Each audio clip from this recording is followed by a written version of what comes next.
deixar aqui a sua palavrinha, a sua canção, a sua serenata. Pelo jeito não tava no script, não. Não, isso não tava no script, não.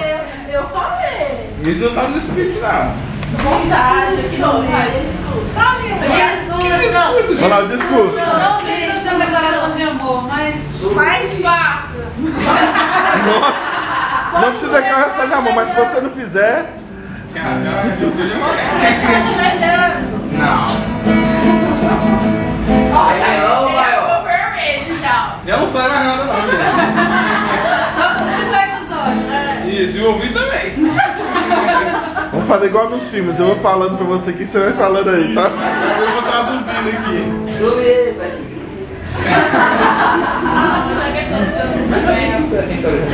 É?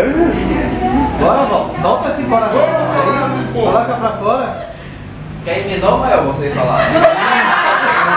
Chegando de pega uma música sertaneja apaixonada e recita, como se fosse apresentar. E ele vai lá embaixo.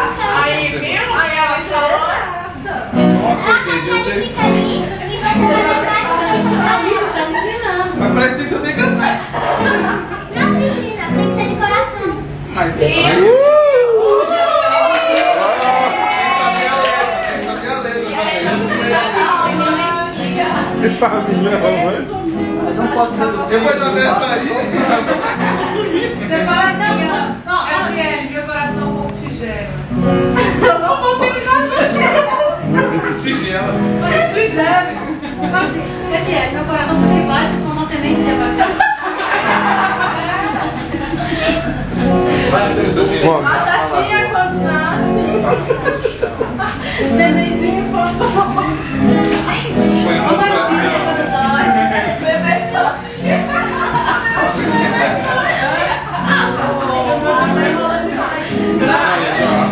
gente, agora silêncio.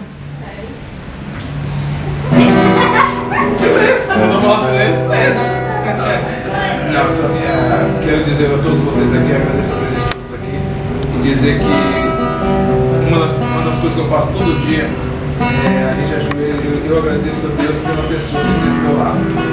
Agradeço a Deus de todas as formas que Deus colocou uma pessoa bacana do meu lado, uma pessoa que me ajuda a colocar, me botar pra frente, e peço a Deus sempre para que a gente possa viver, como eu sempre comento pra você, a gente encontra os dois velhinhos sentados na frente de casa, um passando um cara com o outro. Eu queria te dizer que eu te amo muito.